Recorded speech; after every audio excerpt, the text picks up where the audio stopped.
And this video, chat, is from the deep archives of Majority Report from 2014, 9 years ago.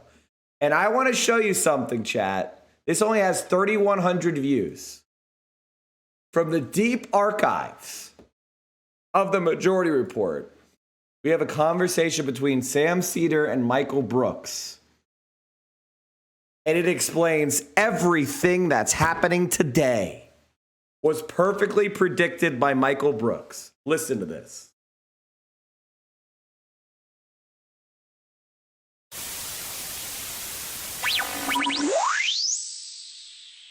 IKU, still don't get why Israel wants to strengthen Hamas. How does this horrifying campaign even help the most craven parts of the Israeli government? Destroys the ability for Palestinian statehood completely, and it totally destroys any residual support and credibility for the moderate Palestinian factions in the West Bank, and that's what the real aim of the campaign is about. That's what I believe. Let me read from a piece that Peter Beinart wrote, Gaza Myths and Facts, What American Jewish Leaders Won't Tell You.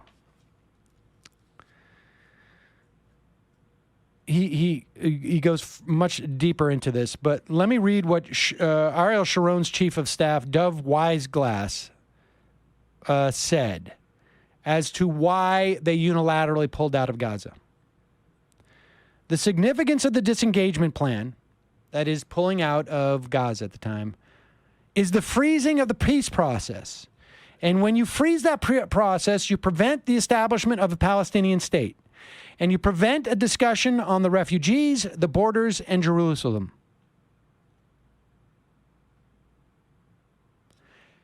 It is the same with empowering Hamas. When you empower Hamas, basically as opposed to moderate Palestinians,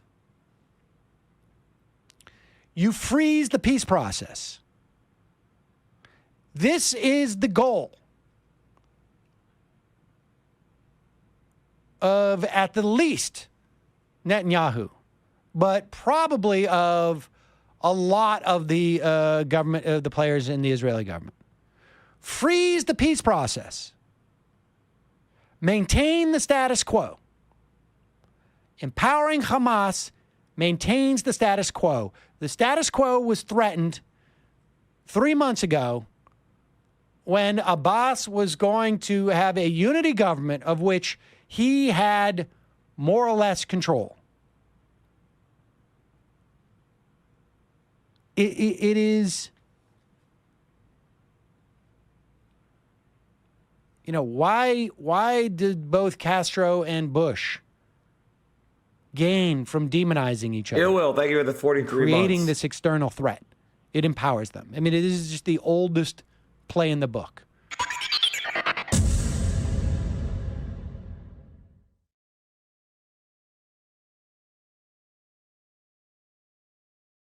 And there it is. In 2014, chat, Sam Seder, Michael Brooks explained the purpose of Israel's support of Hamas.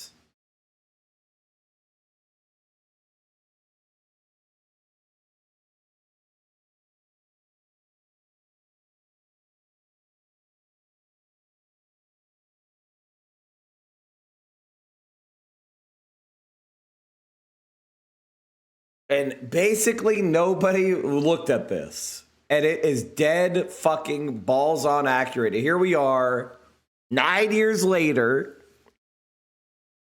Hamas was strengthened. The peace process was derailed and stopped. Israel kept their oppression and annexation of the West Bank and East Jerusalem while keeping Gaza Strip destitute and impoverished and separated from the PLO in the West Bank, and no Palestinian state occurred. The peace process was a failure. And now Hamas has grown strong enough to do one of a major attack against Israel. I have one other thing has kind of been bothering me, chat. I was wondering if you could help.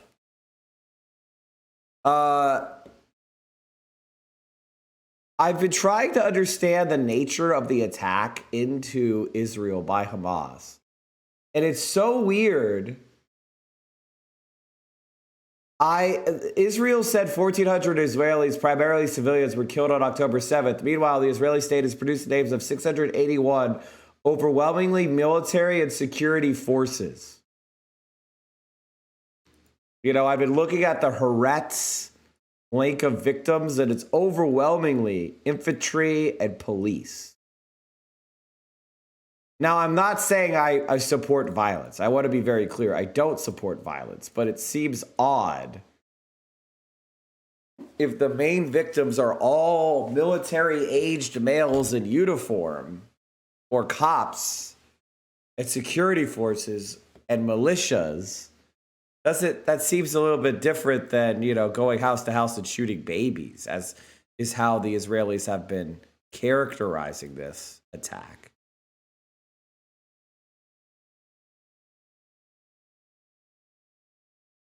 And an occupied people have the right to defend themselves, including violent force, against the military of their occupier. That is a basic right.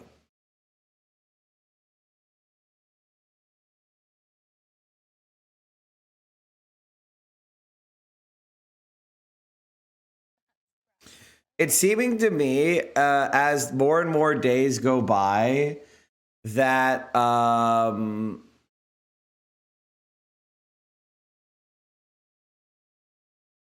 that the Israeli military was responsible for a large portion of the civilian deaths in Israel, and that the vast numbers of the people actually killed by the Hamas attacks were actually military or police, not civilians.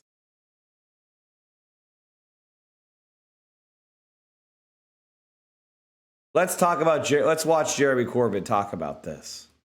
I am disgusted at the British political establishment. What they've done is said, we will support Israel without any conditions, without any caveat, we will support them, knowing full well that 4,000 people have died in Gaza in the past 2 weeks. 1,000 died in Israel as a result of the attacks in Negev. That was wrong, absolutely wrong, and I totally condemn that. But the assault on Gaza and the deaths that are going on, and the stories I'm picking up are just heartrending. I've friends in Gaza I've known for many years. They're just sending me messages of total desperation. Artists whose work we'll never see again. Families all the children killed by Israeli bombardment. And the strategy of driving the Gaza population further and further south, building up this massive force of people at the Rafah crossing. Whatever Egypt says, at some point, those people are going to cross. They're going to be in the Sinai. And are we going to see the creation of another Gaza in the Sinai? This is appalling. And today, finally, after a lot of good work by the World Health Organization and the UN, and many others, the crossing at Rafah was open for the vehicles to come in, 20 of them. 20 vehicles for the desperate needs of 2 million people.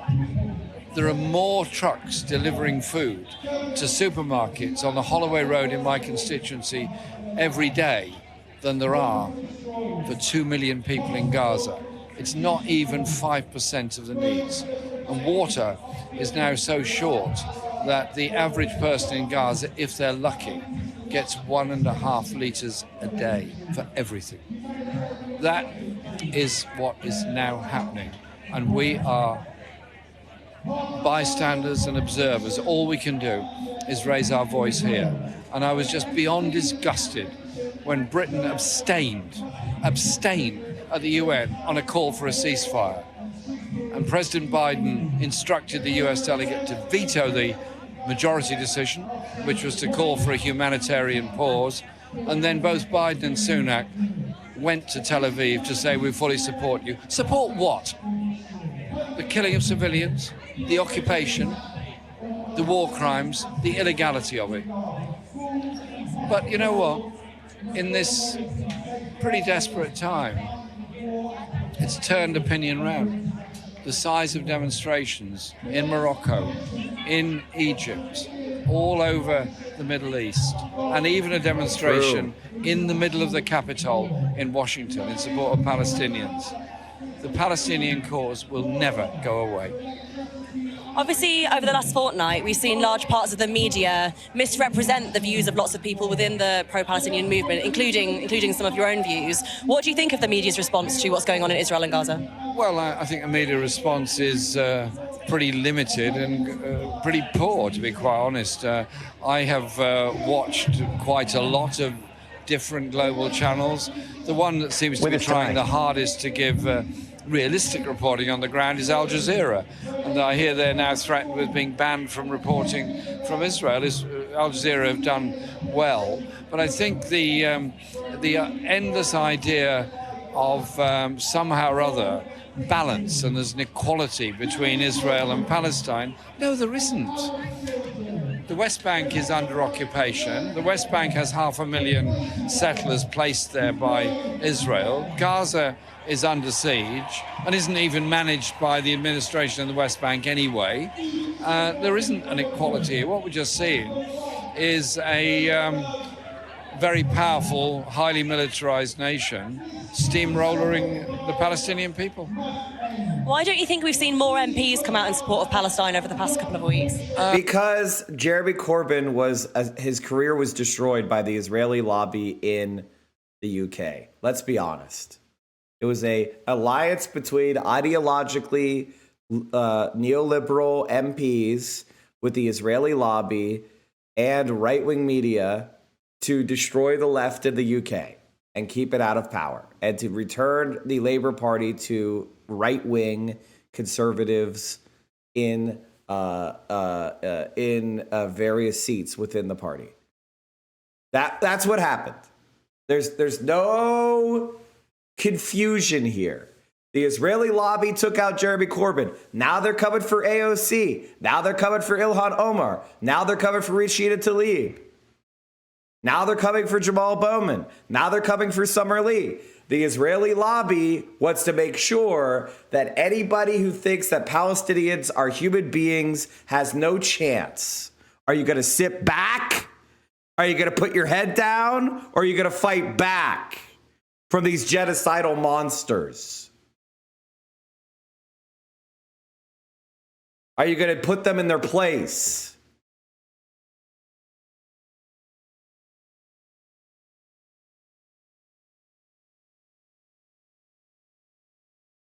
During the start of COVID, I worked at Target. We got 25 trucks a week, which we could not achieve our shelves full. Food was normally sold after 5-6 hours. I live in Iowa City and our population is under 100K. 20 trucks. Given those 20 trucks were not all food, the point still stands. 20 trucks is nothing. Yeah, 20 trucks is absolutely nothing. What, do you think that Gazans are living in the standard of living that your Iowa City Target users are? No. They'd be lucky to have 1% of the products you have in that store available to them. I have an honest question in good faith. Is there a fair distinction to draw between secular and religious Zionism? No. In fact, secular Zionism is what Israel is based on. Constructing Jewish nationality in order to create a secular colonial state that displaces the indigenous population and replaces them with settlers.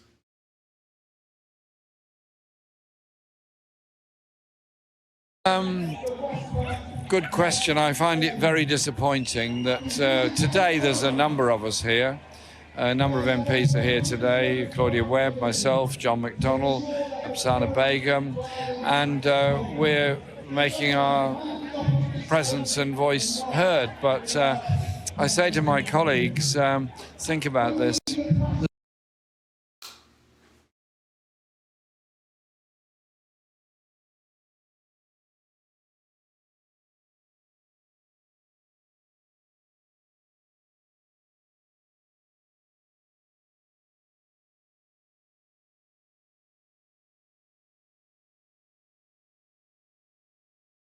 Give me a second, chat. I don't want to wear my headset anymore. Give me a second. There's war crimes being committed. Yes, the invasion of Ukraine by Russia is wrong. The occupation of Palestine is also wrong. Oh, stop being principled, Jeremy Corbyn. Stop being principled. You're not allowed to be principled in America or in the UK. Base China?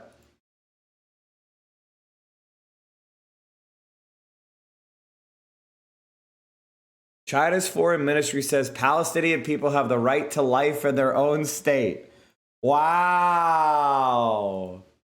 Wow, what a big statement. What a big statement. The United Nations just said today that we are in shock and mourning. It's now confirmed that 29 of our colleagues in Gaza have been killed since October 7th.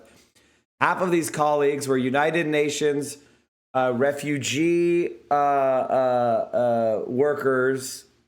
I'm sorry, it's United Nations RWA teachers. As an agency, we are devastated. We are grieving with each other and with the families.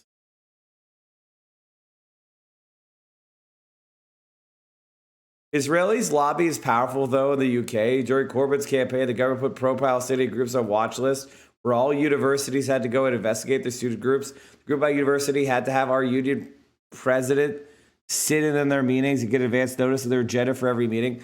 They weren't the only ones. Government point scoring this wasn't long before the UK government outlawed communism from the UK education system. Yeah, I know.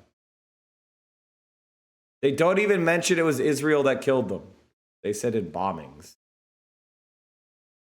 Oh no, they just said they have been killed.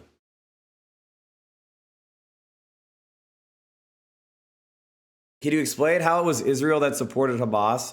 They gave money and support to Hamas as elections were blocked.